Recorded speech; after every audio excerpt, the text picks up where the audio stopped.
بسم اللہ الرحمن الرحیم۔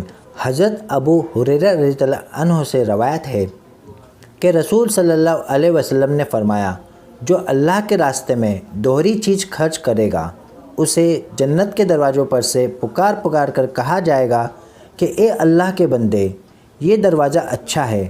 جو شخص نمازی ہوگا اسے نماز کے دروازے سے بلایا جائے گا، جو مجاہد ہوگا اسے جہاد کے دروازے سے، جو روزہ دار ہوگا اسے باب ریان سے بلایا جائے گا، اور جو صدقہ دینے والا ہوگا اسے صدقے کے دروازے سے بلایا جائے گا۔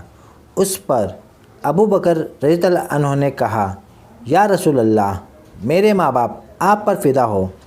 جو لوگ ان دروازوں میں سے کسی ایک دروازہ سے بلائے جائیں گے ان کے لیے کوئی خسارہ کی بات تو نہیں، یعنی وہ جنت میں تو داخل ہو جائیں گے، لیکن آپ یہ بتائیں کہ کیا کوئی ایسا بھی ہوگا جسے ان سب دروازوں سے بلایا جائے گا؟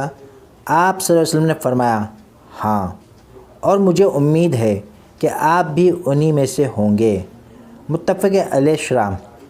جس نے اللہ کی خوشنودی کے لیے کسی بھی شے کو بطور صدقہ دوہرا خرچ کیا، چاہے وہ کھانے کی شے ہو، لباس ہو، یا سواری، یا پھر رقم ہو، تو فرشتے اسے جنت میں خوش آمدید کہتے ہوئے اس کے دروازوں پر سے اسے پکار پکار کر کہیں گے، تم نے بہت نیکیاں آگے بھیجی جن پر تمہیں آج بہت زیادہ ثواب ملے گا۔ جو لوگ کثرت سے نمازیں پڑھتے تھے انہیں نماز کے دروازے سے پکارا جائے گا اور وہ اس سے داخل ہوں گے۔ جو کثرت سے صدقہ دیتے تھے انہیں صدقے کے دروازے سے پکارا جائے گا اور وہ اس سے داخل ہوں گے، اور جو کثرت سے روزے رکھتے تھے ان کا فرشتے باب ریان پر استقبال کریں گے اور انہیں اس میں داخل ہونے کی دعوت دیں گے۔ ابو بکر رضی اللہ عنہ نے پوچھا، یا رسول اللہ، جو ان دروازوں سے داخل ہوا اسے نہ کوئی نقصان ہوا اور نہ خسارہ؟ پھر پوچھا، کیا کوئی ایسا شخص بھی ہوگا جسے تمام دروازوں پر سے بلایا جائے گا؟